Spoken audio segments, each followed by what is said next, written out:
Assalamualaikum warahmatullahi wabarakatuh. Kali ini saya akan menjelaskan tentang tugas e-learning bahasa Indonesia. Saya Yeskel Delvino, kelas 11 TP2, ingin menginformasikan tentang virus corona, gejala penyebaran dan penanganan virus corona. Gejala COVID-19.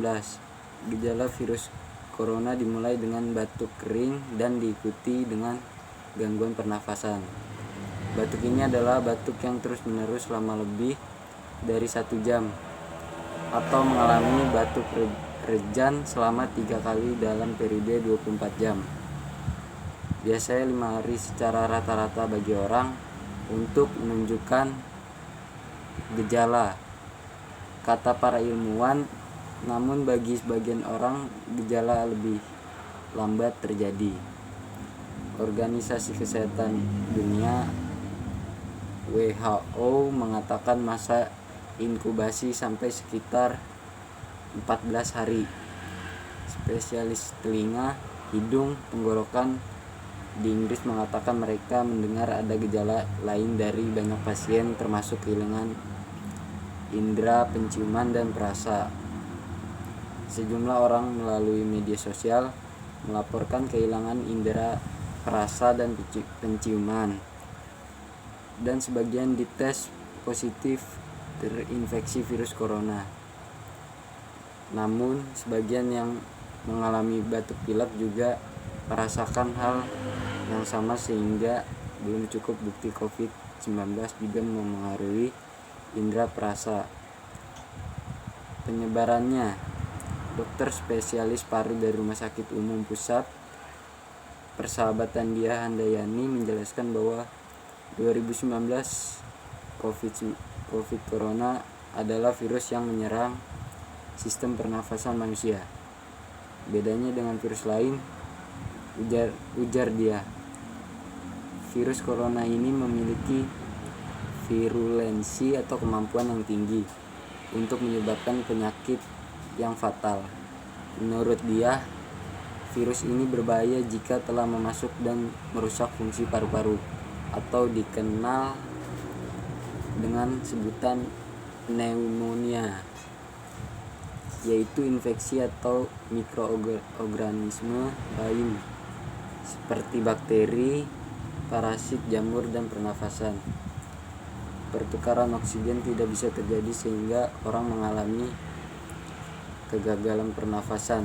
Itulah mengapa virus ini berat, karena bukan lagi hanya menyebabkan flu atau influenza, tapi dia menyebabkan pneumonia, kata dia saat dihubungi BBC Indonesia. Dia melanjutkan proses penyebaran virus ini melalui udara yang terinhalasi atau terhirup lewat hidung dan mulut sehingga masuk dalam saluran pernafasan.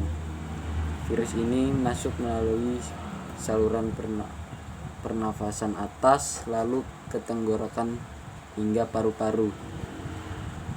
Sebenarnya belum 100%, tapi dilihat dari sekian ratus kasus yang dipelajari dan sifat dasar virus, maka inkubasi virus ini 2-14 hari. Itu mengapa mewaspadai periode 2 minggu itu, kata dia. Dokter yang bergabung dalam Perhimpunan Dokter Paru Indonesia itu menjelaskan virus corona 2019 memiliki gejala yang sama dengan infeksi virus pernafasan lainnya. Dia mengatakan gejala ringannya yaitu flu disertai batuk. Kemudian jika memberat akan menyebabkan demam dan infeksi radang tenggorokan terutama. Kemudian jika masuk ke saluran nafas, kata dia, akan menyebabkan bronkitis yang berat ketika semakin jauh infeksi ke saluran nafas bawah. Itu pneumonia lengkap. Selain itu, bisa juga disertai gejala infeksi virus ke organ lain, yaitu diare katanya. Penanganan jika terkena virus corona. Dia menjelaskan prosedur yang dilakukan terhadap pasien terduga mengidap virus corona adalah dengan menempatkannya dalam ruang isolasi. Tujuannya katanya agar penularan ke orang lain dapat dicegah. Jika terduga masih menunjukkan gejala awal, kata dia, maka pasien akan mendapatkan obat demam, batuk, flu disertai dukungan makanan yang sehat agar meningkatkan daya tahan tubuh dalam melawan virus tersebut. Jika gejalanya hilang dan hasil telah negatif, ujar dia, pasien kemudian akan dipulangkan. Pemeriksaan pembuktian, kata dia, dapat dilakukan dengan cepat. Terima kasih. Assalamualaikum warahmatullahi wabarakatuh.